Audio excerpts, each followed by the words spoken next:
Welcome to V news Telangana. ముందుగా headlines. Telangana భవన్లో BRS నాయకుల ప్రెస్ మీట్. కామారెడ్డి బాన్సువాడ సమస్యపై తెలంగాణ డీజీపీని కలిసిన బీజేపీ రాష్ట్ర అధ్యక్షుడు నేతృత్వంలోని ప్రతినిధి బృందం.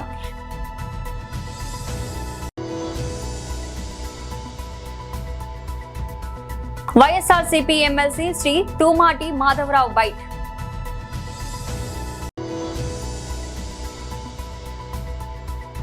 నా అన్వేషణ యూట్యూబర్ అన్వేషణపై లుకౌట్ నోటీసులు. తెలంగాణ భవన్లో బీఆర్ఎస్ నాయకుల ప్రెస్ మీట్. టీఆర్ఎస్ పార్టీ కానీ బీఆర్ఎస్ పార్టీ శాసనసభ్యుని ఒక దోషిగా చూడడము, హరాస్మెంట్ చేసుడు అనేది ఫస్ట్ టైం మేము చూడడం జరుగుతుంది.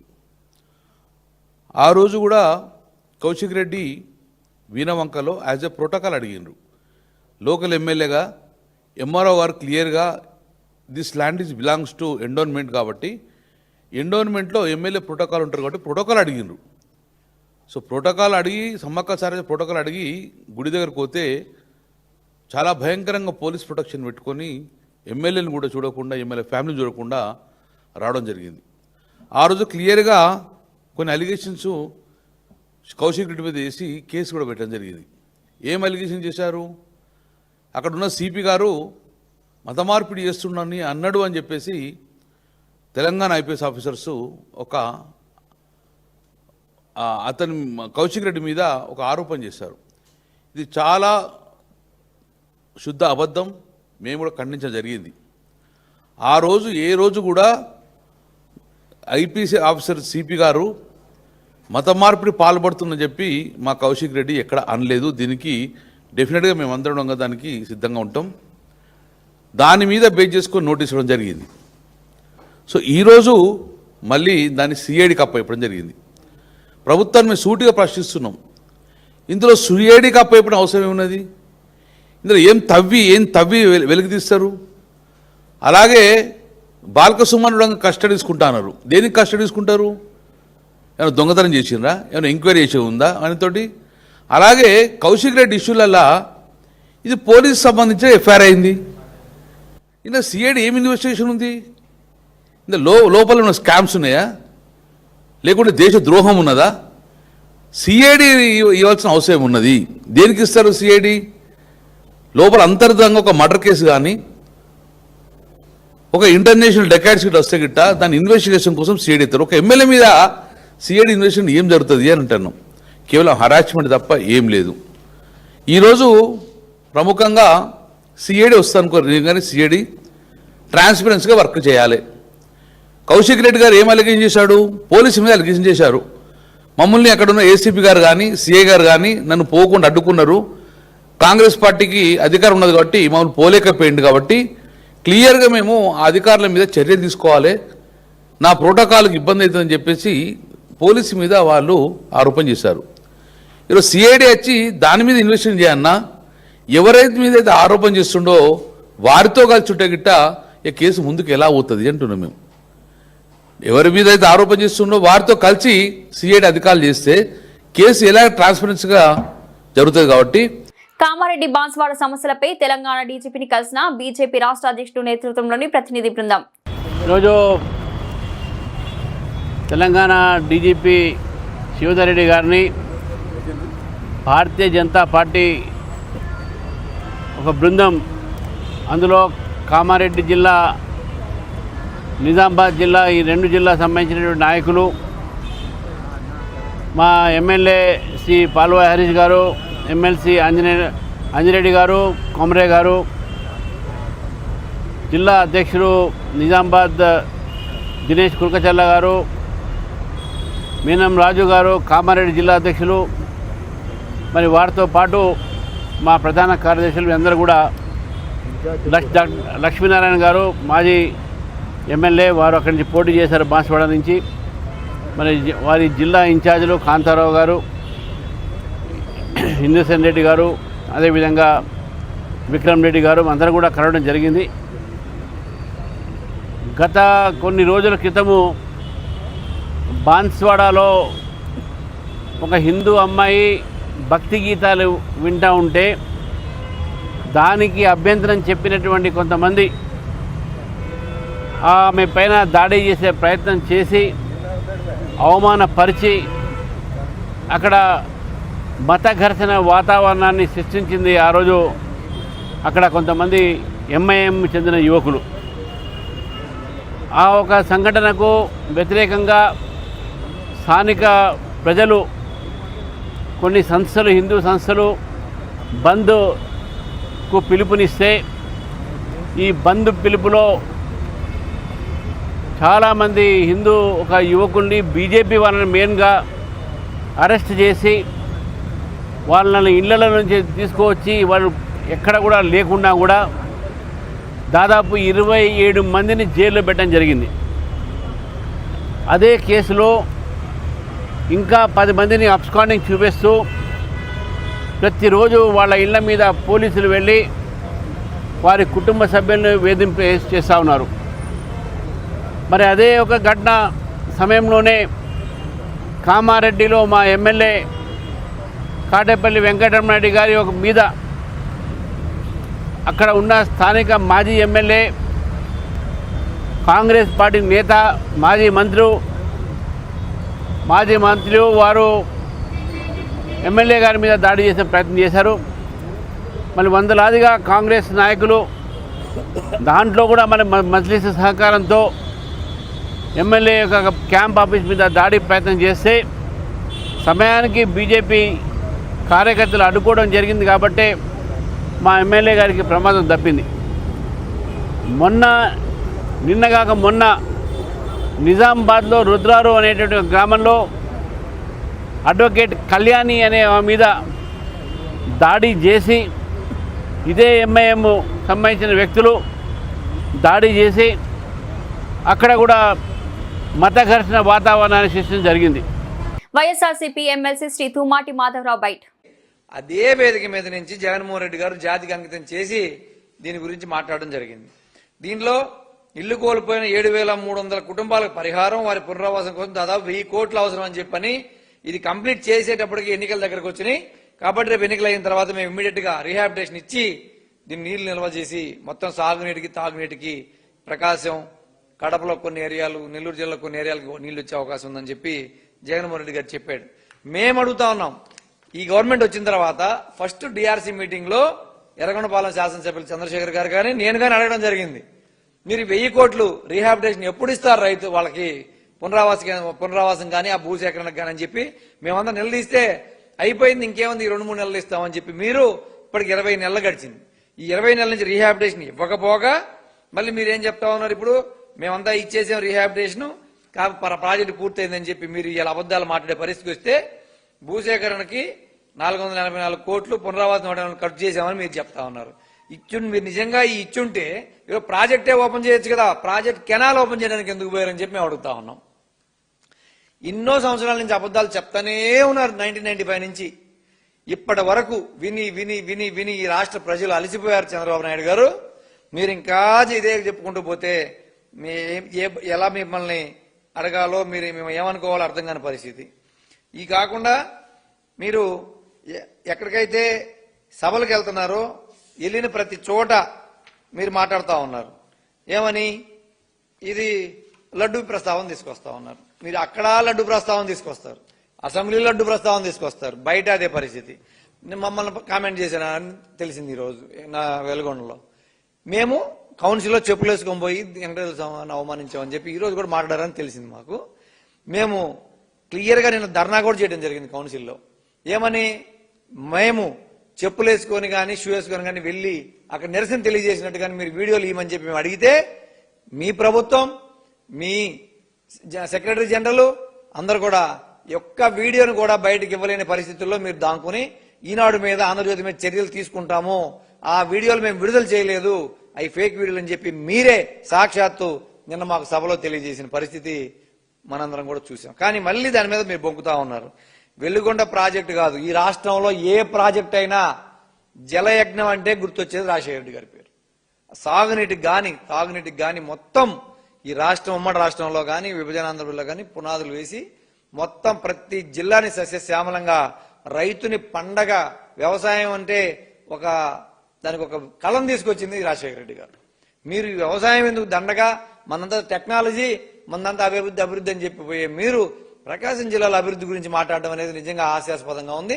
ఎందుకంటే ప్రకాశం జిల్లాలో రామాయపట్నం పోర్టు తీసుకొచ్చింది జగన్మోహన్ రెడ్డి గారు, ఇండోసోల్ కంపెనీ తీసుకొచ్చింది జగన్మోహన్ రెడ్డి గారు, కంపెనీలు వచ్చింది జగన్మోహన్ రెడ్డి గారి టైంలో, వెలుగొండ పూర్తయింది జగన్మోహన్ రెడ్డి గారి టైంలో. ప్రకాశం జిల్లాకి ఏదైనా మేలు జరిగింది అంటే అది జగన్మోహన్ రెడ్డి గారి టైంలో, రాజశేఖర రెడ్డి గారి టైంలో జరిగింది తప్ప అది మీ టైంలో కాదు అని చెప్పి నేను ఈ సందర్భంగా. నాన్వేష్ నా యూట్యూబర్ అన్వేష్ పై లూకౌట్ నోటీసులు జారీ అయ్యాయి. భక్తుల మనోభావాలు దెబ్బతీసేలా అతడు వీడియో విడుదల చేశాడంటూ పంజాగుట్ట పోలీస్ స్టేషన్ లో కేసు నమోదైంది. ఈ కేసుకు సంబంధించి పంజాగుట్ట పోలీసులు ఈ నోటీసులు జారీ చేశారు. విశాఖపట్నంకు చెందిన అన్వేష్ విదేశాల్లో ఉంటూ యూట్యూబ్ ఛానల్ నిర్వహిస్తున్నాడు. భక్తుల మనోభావాలు దెబ్బతీసేలా అతడు కొద్ది రోజుల క్రితం వీడియోను విడుదల చేశారు. ఈ క్రమంలో ప్రముఖ సినీ నటి కరాటే కళ్యాణి పోలీసులకు ఫిర్యాదు చేయడంతో కేసు నమోదు చేశారు. తాజాగా లూకౌట్ నోటీసులు జారీ చేశారు. వివాదాస్పద వ్యాఖ్యల నేపథ్యంలో ఇటీవల అన్వేష్ అకౌంట్ ఇటీవల ఇన్స్టాగ్రామ్ లో బ్లాక్ చేసింది. తన ఖాతాను ఇన్స్టాగ్రామ్ లాక్ చేయడాన్ని అన్వేష్ తేలిగ్గా తీసుకున్నాడు. తనకు యూట్యూబ్ ద్వారా పెద్ద మొత్తంలో డబ్బులు వస్తున్నాయని, ఈ ఖాతా పోతే తనకు వచ్చే నష్టమేం లేదని తెలిపాడు. ఆయన మరో ఇన్స్టాగ్రామ్ ఖాతాతో పాటు యూట్యూబ్ ను కూడా బ్లాక్ చేయాలని పోలీసులు లేఖ రాయనున్నారు. వరంగల్ పశ్చిమ నియోజకవర్గ ప్రజలకు ఎమ్మెల్యే శ్రీ నాయని రాజేందర్ రెడ్డి గారు కీలక పిలుపునిచ్చారు. ప్రభుత్వం ప్రతిష్టాత్మకంగా అమలు చేస్తున్న ఇందిరమ్మ ఇళ్ల పథకంలో పార్టీలకు అతీతంగా అర్హులైన ప్రతి ఒక్కరికి ఇల్లు మంజూరు చేస్తామని స్పష్టం చేశారు. అర్హత ఒక్కటే ప్రమాణమని, రాజకీయ అనుబంధాల పరిగణలోకి తీసుకోబోమని తెలిపారు. దరఖాస్తుల స్వీకరణ కోసం బాలసముద్రంలో ఉన్న ఎమ్మెల్యే క్యాంప్ కార్యాలయంలో ప్రత్యేక డెస్క్ ఏర్పాటు చేసినట్లు వెల్లడించారు. నేటి నుంచి మార్చి 5వ తేదీ వరకు దరఖాస్తులు స్వీకరిస్తామని, అర్హులైన లబ్ధిదారులు గడువులోపు తమ అభ్యర్థులను సమర్పించాలని కోరారు. దరఖాస్తుల ప్రక్రియలో ఎలాంటి ఇబ్బందులు రాకుండా ఎమ్మెల్యే క్యాంప్ కార్యాలయంలో మా సిబ్బంది పూర్తి స్థాయిలో అందుబాటులో ఉంటారని తెలిపారు. ప్రతి డివిజన్లో కార్పొరేటర్లు కూడా ప్రజలకు అవసరమైన సహకారం అందించాలని ఎమ్మెల్యే సూచించారు. అర్హులైన ఒకరు కూడా పథకం లబ్ధి నుండి దూరం కాకుండా సమన్వయంతో చర్యలు తీసుకుంటామని తెలిపారు. మేము ఏర్పాటు చేసే దానికి సదుపాయం కల్పిస్తున్నాం. అది ఒక వారం 10 రోజులలోనే 5వ తారీఖు వరకు వీటన్నిటిని కూడా అప్లై చేసుకొని మీరు రాని వాళ్ళు మా దగ్గరకు వచ్చి దృష్టికి తీసుకొస్తే వాటి మీద, ఎందుకంటే కొందరికి తెలిసి తెలియక L1 ఉన్నది, L3 ఉన్నది, L1 ప్రాబ్లం కన్ఫ్యూజన్ ఉన్నది. కొందరు బేస్మెంట్ల వరకు కట్టుకుని వారికి బిల్లులు రాలేదని చెప్పి అవి ఒక కన్ఫ్యూజన్లో ఉన్నాయి. కాబట్టి వారికి ఎటువంటి ఇబ్బందులు ఉన్నా కార్పొరేటర్ల దృష్టికి, మరియు ఎక్కడ ఇది లేని ఎడల ఉంటే క్యాంప్ ఆఫీస్లో కూడా ఏర్పాటు చేయడం జరిగింది. కాబట్టి మీరు అందరూ కూడా దాన్ని సద్వినియోగం చేసుకోవాలి. ముఖ్యమంత్రి రేవంత్ రెడ్డి గారు ఇందిరమ్మ ఇల్లు, ఇందిరమ్మ రాజ్యం అనే దాని మీద చాలా ప్రతిష్టాత్మకంగా తీసుకున్నటువంటి పథకాలు ఇవి. ఈ పథకాలలో ఎక్కడ కూడా కులము, మతము, రాజకీయాలు ఇవి ఏవి ఉండయి. కేవలం ఉన్నదల్లా ఒకటి మానవత్వం, అర్హత, ఈ రెండింటికి మాత్రమే ఉంటుంది. కాబట్టి అందరూ కూడా సద్వినియోగం చేసుకోవాలని చెప్పి మేము ప్రజలకు ఇంకా చెరువు అవటానికి, దగ్గర అవ్వటానికి, వారి యొక్క సమస్యల పరిష్కారానికి మేము వాళ్ళ దగ్గర వెళ్లే విధంగా ఉండాలన్న ఆలోచనతోటి ఇలాంటి కార్యక్రమాలు తీసుకొని నిత్యం మేము ఎలక్షన్. ఖమ్మం జిల్లా పాలేరు నియోజకవర్గ పరిధిలో 6 పరీక్ష కేంద్రాలను ఏర్పాటు చేశారు. నేలకొండపల్లి ప్రభుత్వ జూనియర్ కళాశాలలో ఇంటర్మీడియట్ పరీక్ష సమయానికి ముందుగానే చేరుకుని పరీక్షలు రాస్తున్న ఇంటర్మీడియట్ విద్యార్థులు పరీక్ష కేంద్రాలకు నేలకొండపల్లి మండల పోలీసులు బందోబస్తు ఏర్పాటు చేస్తున్నారు. పరీక్ష సమయంలో విద్యార్థులు సెల్ ఫోన్లు మరియు సీసీ కెమెరాల ద్వారా వెరిఫికేషన్ చేస్తున్నారు.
ఇంటిలో పని మనిషిలాగా చేరి దొంగతనాలకు పాల్పడుతున్న మహిళలను అరెస్ట్ చేసిన ఓయూ పోలీసులు. హైదరాబాద్ ఉస్మానియా యూనివర్సిటీ పోలీస్ స్టేషన్లో సీఐ మహేష్ గౌడ్ మీడియా సమావేశం ఏర్పాటు చేశారు.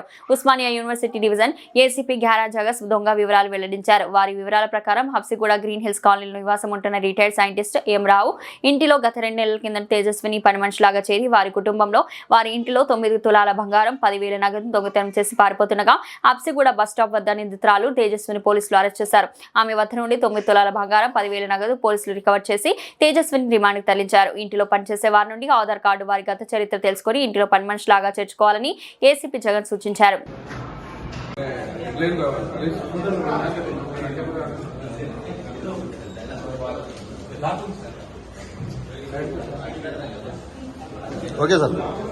గ్రీన్ హిల్స్ కాలనీలో మొన్న ఒక దొంగతనం జరిగింది.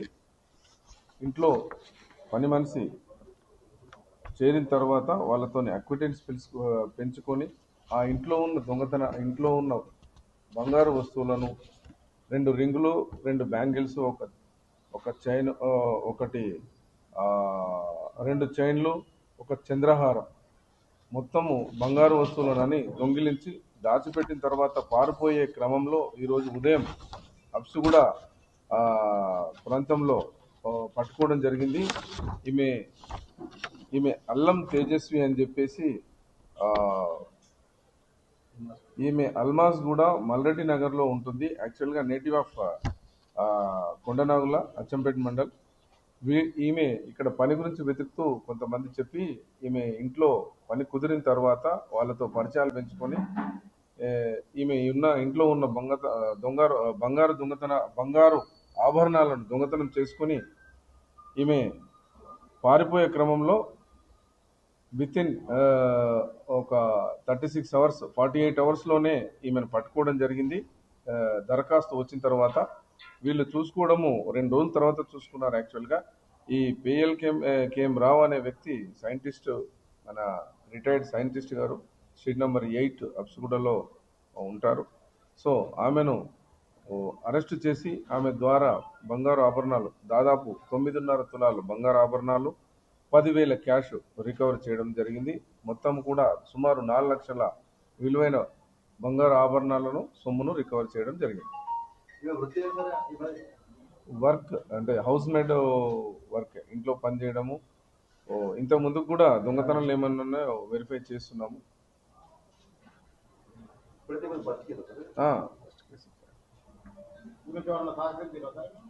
వెరిఫై చేస్తున్నాం. ఇప్పుడు ప్రస్తుతానికైతే ఏమీ లేదు, దాన్ని కూడా వెరిఫై చేయమని చెప్తున్నాం. వెరిఫై చేస్తున్నాం. ఒక 2 months నుంచి చేస్తున్నాం. అంటే ఇక్కడ ఈమె దగ్గరకు వచ్చిన తర్వాత రెగ్యులర్గా ఈ ఏరియాలో 8 months నుంచి చేస్తున్నది. వీళ్ళ దగ్గర మాత్రం ఒక 3-4 months నుంచి చేస్తున్నారు.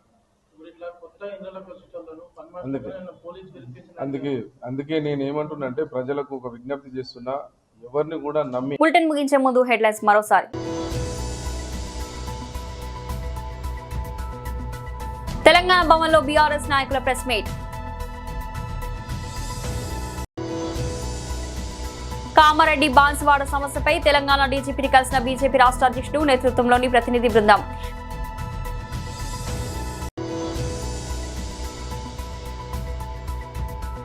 YSRCP MLC Shri Tumati Madhavarao byte.